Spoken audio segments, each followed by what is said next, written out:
Hello guys, আমি নন্দিনী। আজ বাড়িতে বানিয়েছিলাম ক্রিস্পি চিকেন পাকোড়া, তো সেটাই তোমাদের সঙ্গে শেয়ার করছি। প্রথমে চিকেনটাকে যেভাবে কেটে নিয়েছি এভাবে ছোট ছোট পিস করে কেটে নেব। তার মধ্যে আদা, রসুন, লঙ্কা বাটা আর জিরে গুঁড়ো, হলুদ গুঁড়ো, লঙ্কা গুঁড়ো, একটা ভাজা মশলা বেটেছি, সেটা আমি লাস্টে বলছি। তারপর গোলমরিচ গুঁড়োটা তো মাস্ট, ব্ল্যাক পেপার দেবে। তার মধ্যে সোয়া সস, ভিনিগার, আজিনামোটোটা দেবে, না দিলে অ্যাভয়েডও করতে পারো।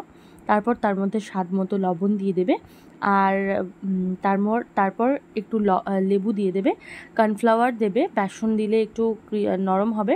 বেসনটা আমার বাড়িতে ছিল না তাই দিইনি, তবে এটা দিয়ে ক্রিসপি ভাবটা বেশি হয়েছিল। তারপর এটাকে ম্যারিনেট করে কিছুক্ষণের জন্য রেখে দেবে।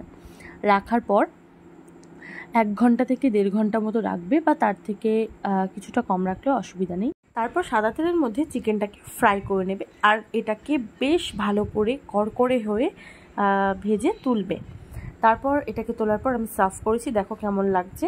আর হ্যাঁ, ভাজা মশলাটা কি সেটা বলে দিই। ভাজা মশলার মধ্যে দারচিনি, এলাচ এসব দিয়ে গুঁড়ো করা ছিল। চিকেনটা দেখো কতটা ক্রিস্পি হয়েছে। আর আমার রেসিপি যদি ভালো লাগে তাহলে তোমরা একটু লাইক, কমেন্ট, শেয়ার আর সাবস্ক্রাইব করে দিও।